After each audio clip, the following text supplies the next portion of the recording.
اسلامی سال نو کا پہلا مہینہ محرم لازوال قربانیوں کی داستان،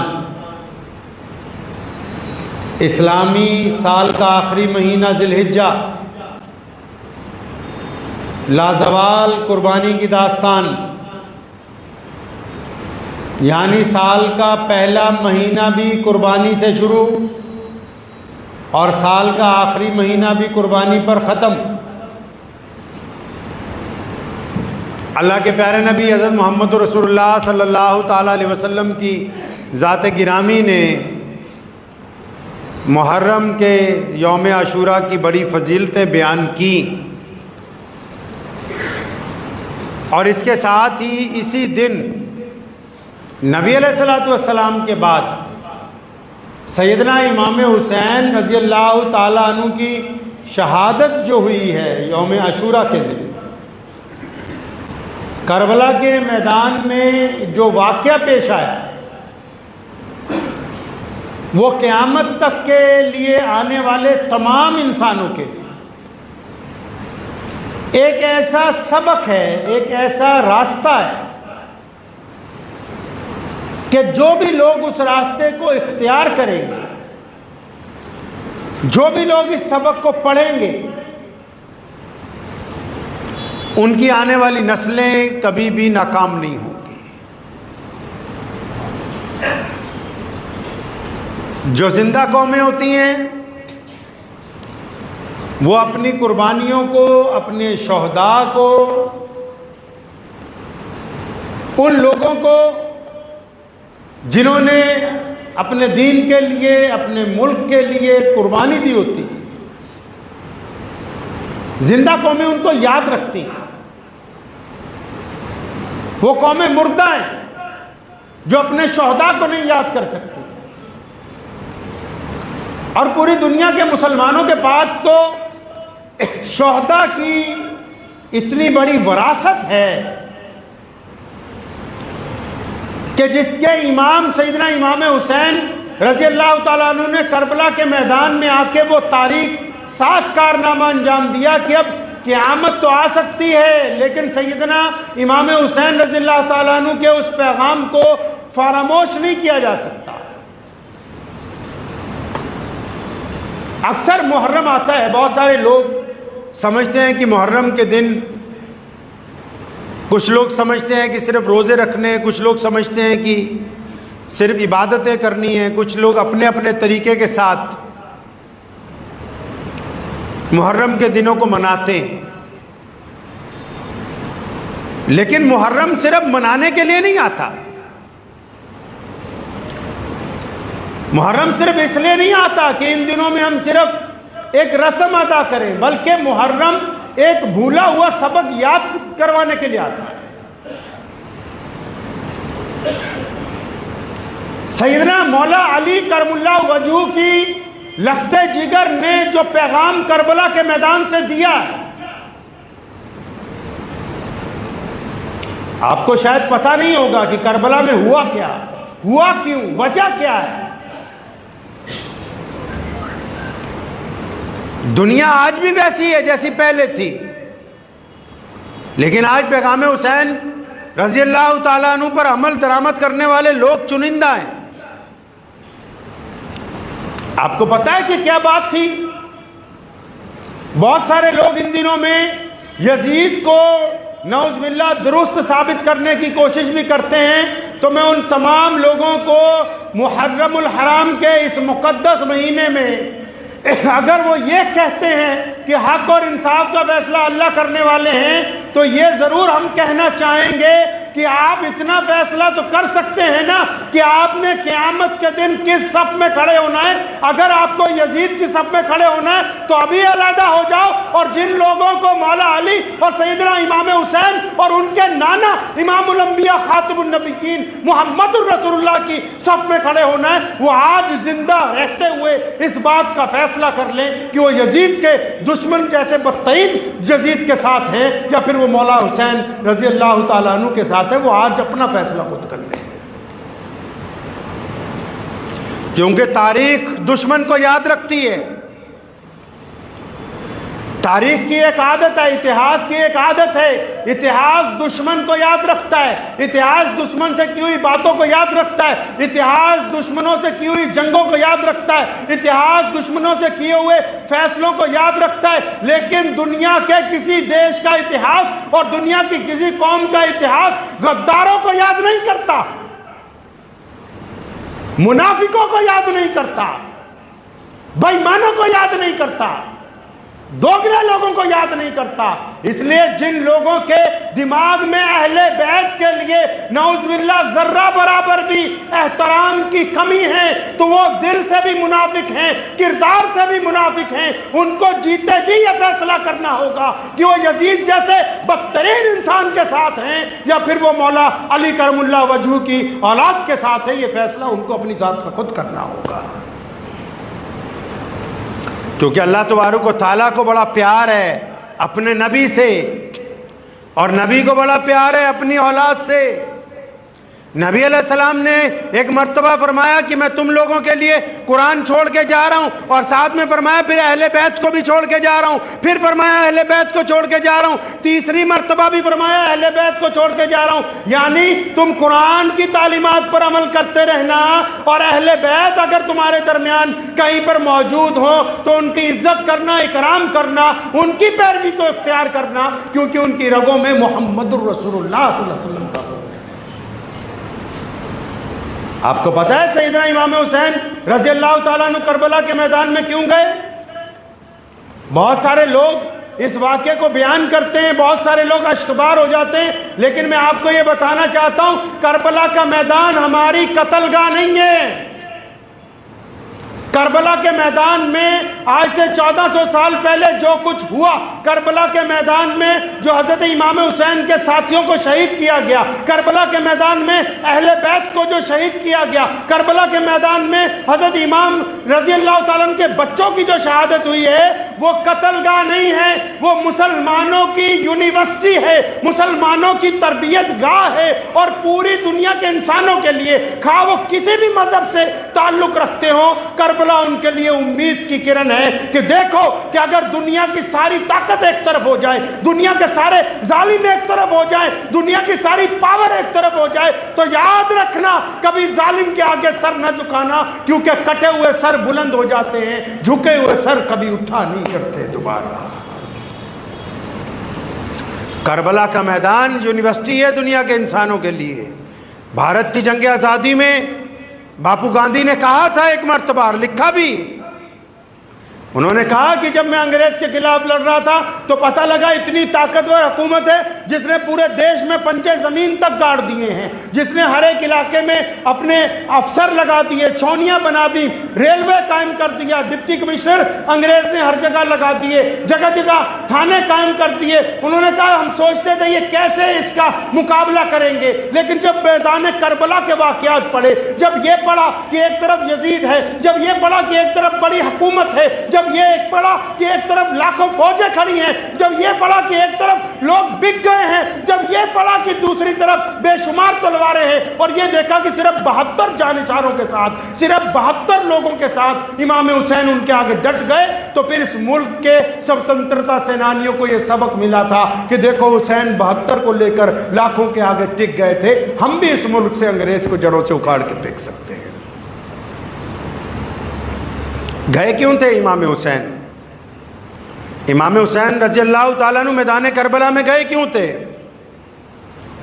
آج کل بہت سارے لوگ آپ محرم مناتے ہیں، اچھا محرم آپ مناتے ہیں، بتاؤ کیا آپ نے محرم میں کسی غریب کا ساتھ دیا؟ کیا محرم میں کسی ظالم کے پنجے میں پنجہ پھنسایا؟ کیا محرم میں آپ نے کسی ایسے مظلوم کی مدد کے اوپر اپنے آپ کو کمر بستہ کیا کہ جس کے اوپر محلے کا کوئی آدمی، شہر کا کوئی آدمی لگاتار ظلم کرتا ہے، جس کی جائیداد پر کسی نے ناجائز قبضہ کر لیا، اور آپ جا کے آگے بڑھے ہوں کہ میں تمہارے ساتھ ہوں، کہ آپ نے کچھ ایسا کیا؟ پیغام محرم یہ نہیں ہے کہ صرف عبادتیں کی جائیں، پیغام محرم یوم عاشوراء صرف یہی نہیں ہے کہ ہم چند رسم و رواج کو کریں اور چند نعرے بلند کر کے بیٹھ جائیں. نہیں، ہماری غیرت زندہ رہے، اگر غیرت مر گئی تو پھر محرم نہیں. حرام کھانے لگتے ہیں, غیرت جواب نہیں دیتی اندر سے.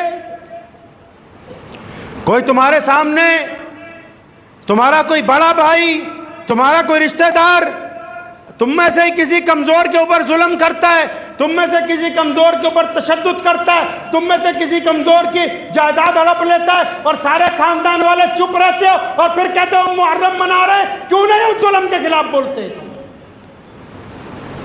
تمہارے شہر میں اگر کسی کے اوپر زیادتی ہو اور وہ کہتا ہو کہ چند لوگ میرے ساتھ چلو, میرے ساتھ مل کے حکومت کے نزدیک آواز اٹھائیں گے, اور وہ غریب اکیلا ہی بیٹھا رہتا ہے کسی چوراہے میں, تم 10 لوگ اس کے ساتھ جا کے ایک ڈپٹی کمشنر کے پاس, کسی پولیس کپتان کے پاس اس کے حق میں بات نہیں کر سکتے, پھر محرم کی بات کرتے ہو. اس کا مطلب غریب کا ساتھ نہیں دینا چاہتے, صرف ایک رسم ادا کرنا چاہتے ہو.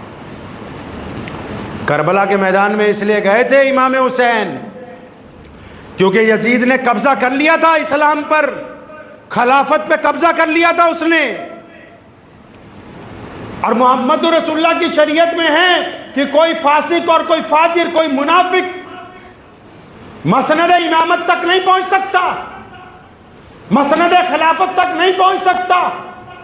بہت سارے لوگوں نے کہا حضرت امام حسین رضی اللہ تعالیٰ عنہ کو کہ حضرت آپ کیوں اس مسئلے میں پڑھ رہے ہیں, پوری دنیا کے مسلمان آپ کے پاس آتے ہیں, پوری دنیا کے مسلمان آپ کے حق پہ بیعت کرتے ہیں, پوری دنیا کے مسلمانوں کے نزدیک محمد رسول اللہ کے نوازے صرف آپ ہی ہیں, اس کو رہنے دے جو کچھ کرتا ہے. فرمائے نہیں, آج اگر ہم ظلم کے خلاف نہیں اٹھیں گے تو دنیا کو توق غلامی گلے میں ڈال کے چلنے کی عادت پڑ جائے گی. سیدنا امام حسین نے صرف یزید کی مخالفت نہیں کی بلکہ قیامت تک آنے والے یزیدوں کے سامنے جانثاروں کو کھڑا کیا ہے کہ جس دور میں بھی اگر کوئی یزید ہوگا تو امام حسین کے جو جانشین ہوں گے, ان کے جو ماننے والے ہوں گے, اس یزید کے سامنے کھڑے ہوئے ہوں گے.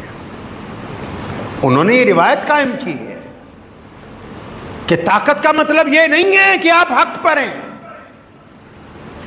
پہلے, آج سے 1400 سال پہلے یہ روایت تھی کہ جو لوگ زیادہ ہوتے تھے تعداد میں, اور جن کے پاس پیسے زیادہ ہوتے تھے, جن کے پاس اقتدار ہوتا تھا, جن کی حکومت ہوتی تھی, ساری دنیا کہتی تھی بس وہی حق پر ہے. سیدنا امام حسین رضی اللہ تعالیٰ عنہ نے محمد رسول اللہ کے کردار کے مطابق فیصلہ کیا. وہ بندہ حق پر نہیں ہے کہ جو طاقت میں ہے, حق پر وہ ہے جو رب اور رسول کی اطاعت کرتا ہے, حق پر وہ ہے جو مظلوم کی مدد کرتا ہے, حق پر وہ ہے جو حرام رزق سے انکار کرتا ہے, حق پر وہ ہے جو ناجائز اقتدار پر قبضہ نہیں کرنا چاہتا, جو زور زبردستیاں غریبوں کے ساتھ کرتا ہو وہ حق پر نہیں ہو سکتا. اور جو ناحق پر رہنے والے بادشاہ کی پیروی کرتے ہیں, امام حسین نے ان کو سمجھایا کہ دیکھو ایسی کام نہ کرنا کہ قیامت میں لوگ تمہیں منافق کہیں, گرچہ میدان کربلا میں تمہاری گردن اتر جائے لیکن تم سیدھے راستے کے اوپر چلتے رہے. کربلا کا میدان پوری دنیا کے انسانوں کو حوصلہ دیتا ہے. کربلا کا میدان صرف مسلمانوں کو نہیں, دنیا کے ہر انسان کو حوصلہ دیتا ہے کہ پھر کیا ہو گیا, تمہارے میں ابھی طاقت نہیں ہے, پھر کیا ہوا کہ تمہارے پاس دولت کم ہے, پھر کیا ہو گیا کہ تمہارے پاس جسمانی قوت کم ہے, کیا بات ہو گئی. کربلا کے میدان میں پوری دنیا کے انسانوں کو حوصلہ دیا ہے, عزم دیا ہے, ہمت دی ہے کہ گھبراؤ نہیں, رب پہ یقین رکھو, اپنے کام پر لگو. محرم کا مہینہ تو اس بات کا عزم دہراتا ہے کہ ہم غریب کا ساتھ دیں گے, ہم مظلوم کا ساتھ دیں گے, ہم معاشرے کے گرے ہوئے طبقوں کو اٹھائیں گے, ہم حق اور انصاف کی زبان میں گفتگو کریں گے, ہم ظالم کی بات, ظالم کی طاقت کو دیکھ کے اپنے لوے لہجے کو تبدیل نہیں کریں گے. محرم تو ہمیں یہ سبق دیتا ہے کہ ہم چاہے تعداد میں اگر کم بھی ہوں تو کندھے سے کندھا ملا کے کھڑے ہوئے ہوں گے. محرم کا دن, محرم یوم عاشورہ کا دن جو کربلا کی شہادت کا دن ہے, لوگ کہتے ہیں سیدنا امام حسین رضی اللہ تعالیٰ عنہ اور ان کے بچوں کو پانی نہیں ملا. پانی مل جانا کوئی بڑی بات نہیں تھی. سیدنا امام حسین نے پانی کے چند قطروں کی خاطر اپنی غیرت کا سودا نہیں کیا. بڑی بات یہ ہے کہ انہوں نے پانی کے چند قطروں کی وجہ سے اپنی غیرت کا سودا نہیں کیا، بچوں کی شہادت کو قبول کیا ہے، دشمن کی ناجائز بات کو نہیں مانا۔ دشمن نے کہا بارہا کہ آپ نعوذ باللہ بیعت کر لیجئے اس ظالم کی، انہوں نے انکار کیا۔ مکے کے گورنر نے بھی یہی کہا کہ آپ بیعت کر لیجئے ظالم کی، انکار کیا۔ لوگوں نے بھی بہت سمجھایا، لیکن سیدنا امام حسین رضی اللہ تعالیٰ عنہ پر ہمارے ماں باپ قربان ہو جائیں، کتنی باعظمت ماں کا بیٹا ہے اور کتنے بڑے عظمت والے باپ کا بیٹا ہے کہ سبحان اللہ کی قیامت تک کے لیے مسلمانوں کو سبق سکھا کے گئے۔ ورنہ تو اس دین میں اگر سیدنا امام حسین رضی اللہ تعالیٰ عنہ میدان کربلا میں نہ جاتے تو یقین مانیں آج ہمارے پاس اسلام اس شکل میں باقی نہیں ہوتا جو اب موجود ہے۔ آپ کیا سمجھتے ہیں کہ کربلا کوئی چھوٹا واقعہ ہے؟ اہل بیت اگر وہ قربانی نہ دیتے آج آپ کے پاس دین اس شکل میں موجود نہ ہوتا جس شکل کے اندر موجود ہے اب آپ کے پاس دین، کیونکہ دین کو تو بدلنے کی سازش تیار ہو گئی تھی۔ دین کو تبدیل کرنے کی تو بات یزید نے تخت پر بیٹھتے ہی کی،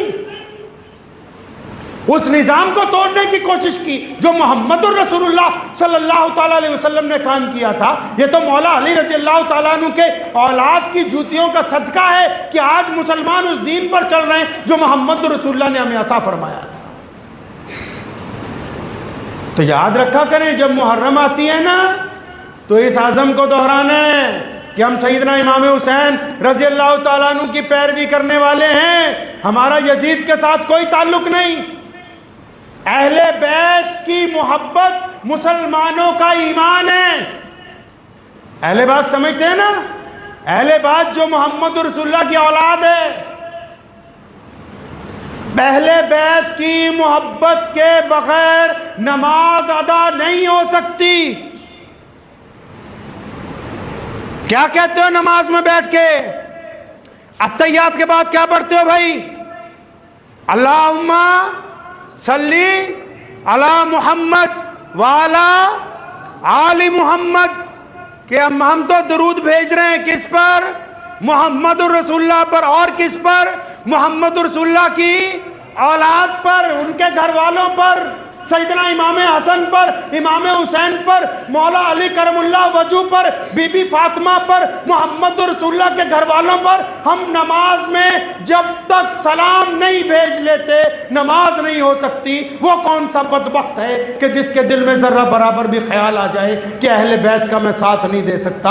اہل بیت کی محبت ہمارے ایمان کا حصہ ہے، جب تک وہ دل میں موجزن رہے گی تب تک آپ مسلمان ہیں۔ اگر وہ دل میں موجزن نہیں ہے تو اس خام خیالی کو اپنے دل سے نکال دیجئے۔ اہل بیت کا مقام امیر المومنین خلیفۃ المسلمین سیدنا عمر بن خطاب رضی اللہ تعالیٰ عنہ، جو اسی محرم کی پہلی تاریخ کو جن کی شہادت ہوئی ہے مدینہ المنورہ میں،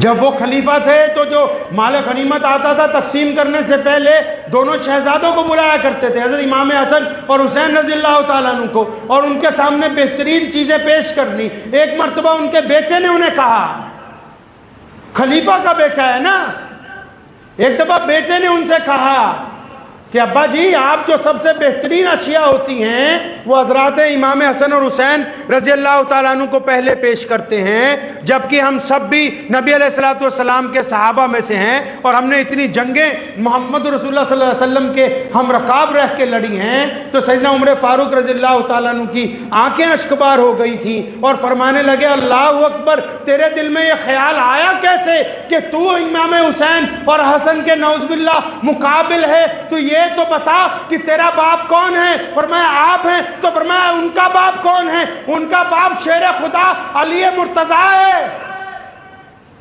وہ تیری ماں کون ہے؟ ان کی ماں فاطمۃ الزہرا محمد الرسول اللہ کی لخت جگر ہے۔ اور تیری نانی کون ہے؟ ان کی نانی سیدنا خدیجہ الکبریٰ رضی اللہ تعالی عنہا ہے۔ اور تیرے نانا کون ہے؟ لیکن ان کے نانا پیغمبر اعظم محمد الرسول اللہ صلی اللہ تعالی علیہ وسلم۔ کھیلتے ہوئے بچپن میں ایک مرتبہ صرف سیدنا امام حسین رضی اللہ تعالیٰ نے عمر رضی اللہ تعالیٰ کے بیٹے کو بچپن میں کھیلتے ہوئے کہا تھا، بچے آپس میں کسی بات پر گفتگو کر رہے تھے، فرمایا جاؤ جاؤ اپنے باپ کو جا کے کہہ دو کہ وہ ہمارا غلام ہے۔ اور عمر اس وقت خلیفہ تھے، اور خلیفہ بھی وہ جن سے پوری دنیا کے حکمران کانپتے۔ تو بچہ گیا فوراً کہ ابا جی وہ جو حسین ہے رضی اللہ تعالیٰ عنہ وہ آپ کو اپنا غلام کہتے ہیں۔ سیدنا عمر رضی اللہ تعالیٰ عنہ اٹھ کے بیٹھ گئے، فرمایا اچھا بیٹا انہوں نے مجھے اپنا غلام کہا؟ ہاں ابا جی انہوں نے غلام کہا۔ اب بچہ یہ سمجھ رہا ہے کہ شاید صحیح جگہ آ کے بات پہنچ گئی، تو فرمایا بچے واپس جا بھاگ کے ان کو بولو کہ صرف زبان سے ہی کہتے ہو کہ لکھ کے بھی دے سکتے ہو، کہ صرف کہتے ہی ہو کہ لکھ بھی دو گے۔ بچہ پھر آیا کہ لو جی اب تو سند بھی چاہیے تاکہ پھر اس کے بعد میں فیصلہ ہوگا، کیوں کہا؟ تو اس نے جا کے سیدنا امام حسین رضی اللہ تعالیٰ عنہ ابھی بچے ہی ہیں اور ان کے ہم عمر ہی ہیں، جا کے کہا کہ آپ صرف زبان سے ہی کہتے ہیں، لکھ کے بھی دے دیں گے؟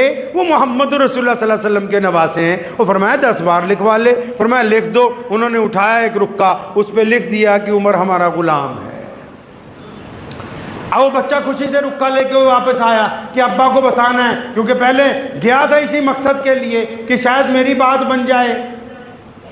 اب وہ جب رکا لے کے پہنچا ہے تو امیر المومنین نے رکا پکڑا، اس کو چوما، آنکھوں سے لگایا، رونے لگے، فرمایا اے میرے بچے جب میرا انتقال ہو جائے تو یہ رکا میرے کفن میں رکھنا، تاکہ کل قیامت کے دن عمر کھڑا ہو کے اعلان کر سکے کہ عمر ابن خطاب جو ہے وہ سیدنا امام حسین کا غلام ہے، تاکہ کہہ سکے ہم قیامت کے دن کہ ہم اس گھرانے کے غلام ہیں۔ محمد رسول اللہ صلی اللہ تعالی علیہ وسلم کے گھرانے کی یہ جو قربانی ہے، یہ جو لازوال داستان ہے مسلمانوں، یہ صرف منانے کے لیے نہیں ہے، یہ اس عہد کو دہرانے کے لیے ہے کہ ہم بہترین مسلمان بنیں گے، کہ جس طرح یزید نے اسلام پر ڈاکہ ڈالا تھا، یہ اس عہد کو دہرانے کی بات ہے کہ ہم اپنے نزدیک اس اسلام کو باقی رکھیں گے جو محمد الرسول اللہ کا دین ہے۔ جس طرح سیدنا امام حسین نے کربلا کے میدان میں قربانی دی تھی، ہم اس عہد کو دہرائیں گے کہ اگر ضرورت پڑی تو ہم بھی قربانی پیش کریں گے۔ یہ صرف ان دنوں کے دن نہیں ہیں کہ ہم چند رسمیں منا کے پیچھے ہٹ جائیں، بلکہ سارا سال اس بات کو یاد رکھنے کے دن ہے کہ ہمارا سال شہادت سے شروع ہو کر شہادت کے دن پر جا کے ختم ہوتا ہے۔ محرم کے فلسفے کو سمجھ لیجئے۔ محرم مسلمانوں کے لیے بھی اور پوری دنیا کے غیر مسلم دوستوں کے لیے، غیر مسلم انسانوں کے لیے بھی ایک حوصلے کی بات ہے۔ کچھ چیزیں ایسی ہوتی ہیں نا جن کو ہم دیکھتے ہیں خوشی ملتی ہے، کچھ چیزیں ایسی ہوتی ہیں جن کو ہم دیکھتے ہیں تو ہمیں حوصلہ محسوس ہوتا ہے۔ تو یہ کربلا کا میدان حوصلہ دیتا ہے نا پوری دنیا کے لوگوں کو، چاہے وہ کسی بھی مذہب سے تعلق رکھتے ہوں، ان کو حوصلہ دیتا ہے کہ ڈرنے کی ضرورت نہیں ہے، خوفزدہ ہونے کی ضرورت نہیں ہے، پریشان ہونے کی ضرورت نہیں ہے۔ کربلا کا میدان یہ بات سمجھاتا ہے، آپ کو یہ بات یاد دلاتا ہے کہ آپ کربلا کے میدان کے واقعات کو یہ سمجھ کے سنیں کہ سیدنا امام حسین رضی اللہ تعالیٰ عنہ کا فلسفہ کیا ہے، وہ چاہتے کیا ہیں لوگوں سے، ان کی منشا کیا ہے۔ جو خطبہ انہوں نے دشمن کے سامنے دیا، اگر پہاڑوں کو دیتے پہاڑ ریزہ ریزہ ہو جائے۔ جو خطبہ امام حسین رضی اللہ تعالیٰ عنہ نے کربلا کے میدان میں دیا ہے، اس بات کو یاد رکھا کریں۔